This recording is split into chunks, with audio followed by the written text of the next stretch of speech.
Bueno, el sistema comienzo recibiendo a los alumnos o alumnas eh, a través de una entrevista donde intercambiamos información, analizamos contexto y a partir de esas o de esos datos o de esos determinantes nos dirigimos a una segunda etapa que es el análisis postural. En el análisis postural vinculamos en una primera etapa a la relación entre tórax y pelvis. Eso nos empieza a abrir o a dar información para poder inferir sobre los mecanismos de estabilización.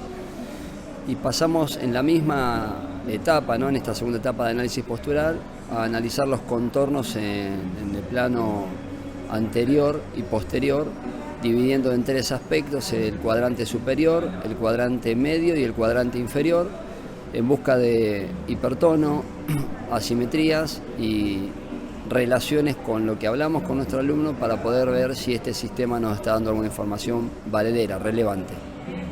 No, en realidad tenemos claro que no existe la postura ideal y los estereotipos tienen que ver con el acervo motor, las experiencias, hasta las emociones pueden llegar a tener una implicancia clínica en las posiciones que adoptamos. Analizamos la postura para tener la presentación del sistema nervioso central a través de una primera información, ¿no? Que la vinculamos después a la entrevista, porque eso tiene que ver una relación que puede estar o no determinada por su forma, la forma de usar al cuerpo, ¿no? Lo que le llamamos requisito o demanda, para poder después analizar esas estrategias y poder sacar si ese dato que nos da la postura es relevante, como les mencioné anteriormente o como te mencioné anteriormente, para poder hacer después una intervención sobre esa alteración que encontremos o no.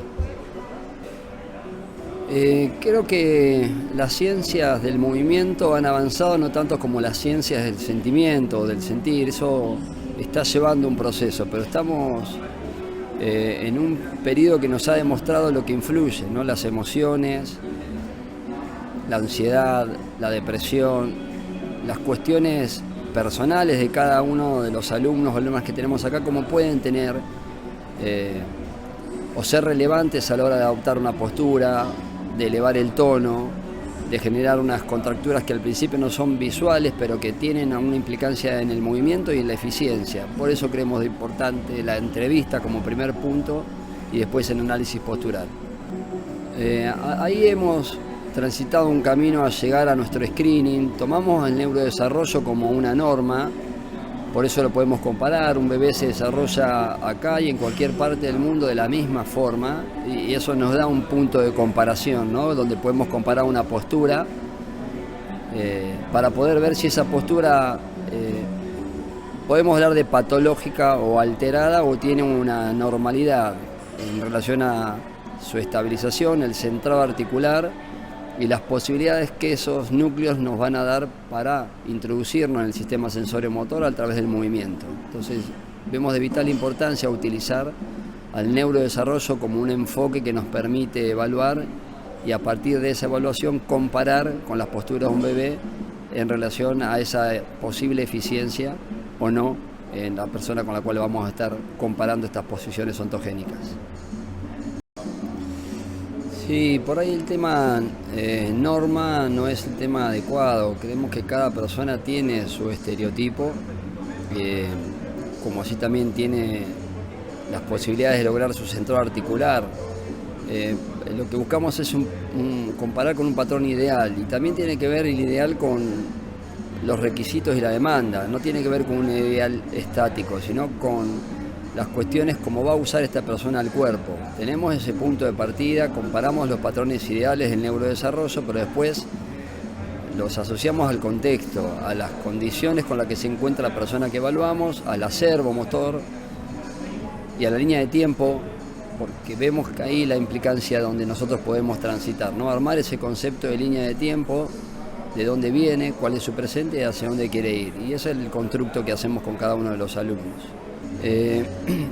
La premisa es, obviamente, que tenemos un orden para armar el screening.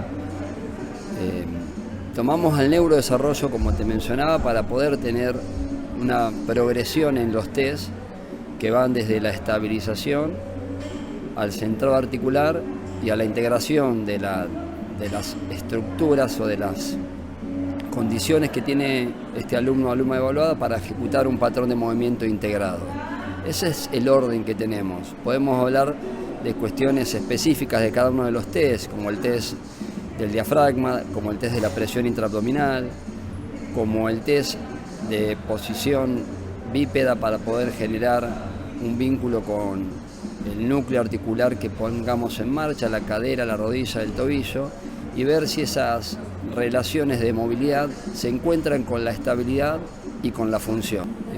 Hoy hablaste de los sentimientos, me preguntaste y estuvimos dándole importancia a esa relación que nos encontramos con cada uno de los alumnos que evaluamos. El patrón respiratorio es otro eje central, es un principio que por ahí minimizamos, que habitualmente tenemos una cantidad de más de 15.000 o 20.000 repeticiones en el día, y eso realmente nos tiene que, por lo menos, hacer pensar si necesitamos tener un patrón ideal.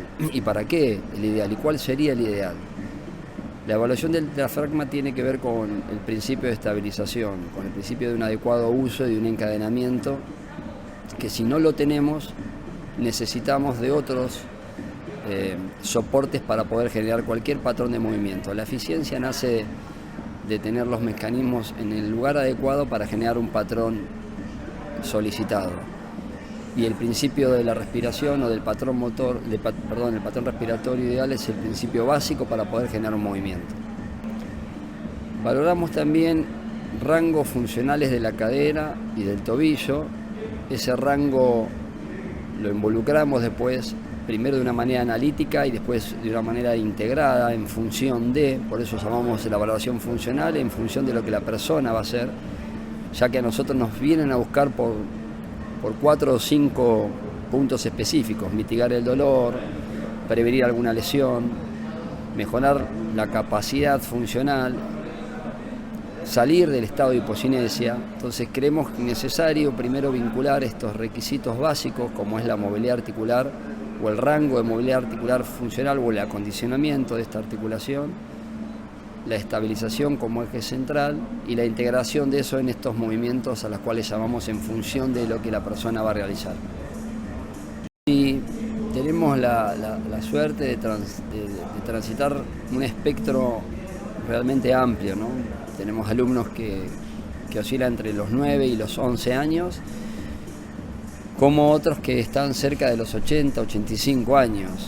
Sí, por supuesto que adaptamos el proceso de evaluación luego de la entrevista. La entrevista es nuestra puerta de entrada, pero son aplicables a toda la población, como también hacia los deportistas en sus niveles, deportistas que hacen una actividad física recreativa, deportistas que hacen la actividad física competitiva o deportistas de alto rendimiento. Todo el espectro tiene un punto de partida y por supuesto que después seleccionamos o incorporamos test en relación a la demanda, ¿no? A lo que va a usar o va a ser utilizado ese cuerpo. Por un lado, las políticas públicas están generando espacios, promoción, los profesionales de la salud también lo están haciendo, derivan a sus pacientes y a la población con información a hacer actividad física, pero lo que creo que en muchas ocasiones se banaliza un poco el componente del concepto de la actividad física. Creo que la actividad física por sí puede ser un disparador de otras cuestiones cuando no está dosificada, programada adecuadamente, y ahí es donde entra o donde el control motor realmente tiene un valor agregado, ¿no? Los profesionales que puedan evaluar ese control motor, que puedan generar esa relación con el estímulo adecuado que uno quiera buscar, llámese fuerza, llámese resistencia, llámese movilidad, flexibilidad, tenga que ver con esta forma de observar el movimiento, ¿no? De poder tener las características adecuadas, el control del sistema nervioso central preparado y predispuesto para poder gestionar ese movimiento.